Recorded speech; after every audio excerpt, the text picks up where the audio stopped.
Carmen est née en 1968. Elle rêve de retrouver un jour sa sœur jumelle. Le bébé a été donné pour mort à la naissance, mais ses parents n'ont jamais vu le cadavre. Elle pense que sa sœur a été volée, puis vendue à une autre famille. Mon père a insisté pour voir sa fille, mais on lui a répondu « Non, il ne vaut mieux pas, c'est très désagréable, c'est un bébé tellement petit » et puis on lui a fait une autopsie.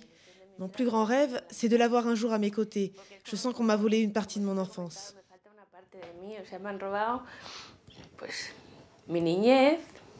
Les régimes espagnols successifs ont laissé prospérer un véritable trafic de bébés.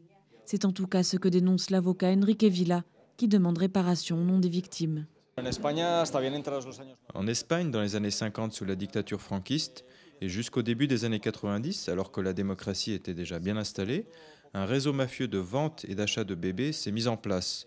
On enlevait des nouveau-nés à leur mère qui venaient d'accoucher et on les vendait pour des prix allant de l'équivalent de 300 € dans les années 50 à 6 000 € dans les années 90.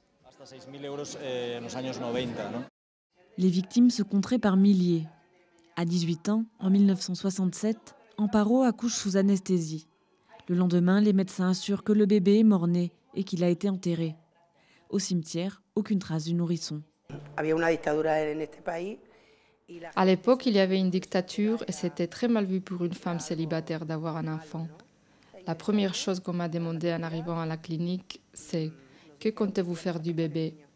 Ma mère a répondu « Le garder ?» C'est resté gravé dans ma mémoire. Après des années de silence, les victimes se mobilisent et la justice commence à enquêter. Et lueur d'espoir à Barcelone, une mère et une fille se sont retrouvées en décembre après des tests ADN.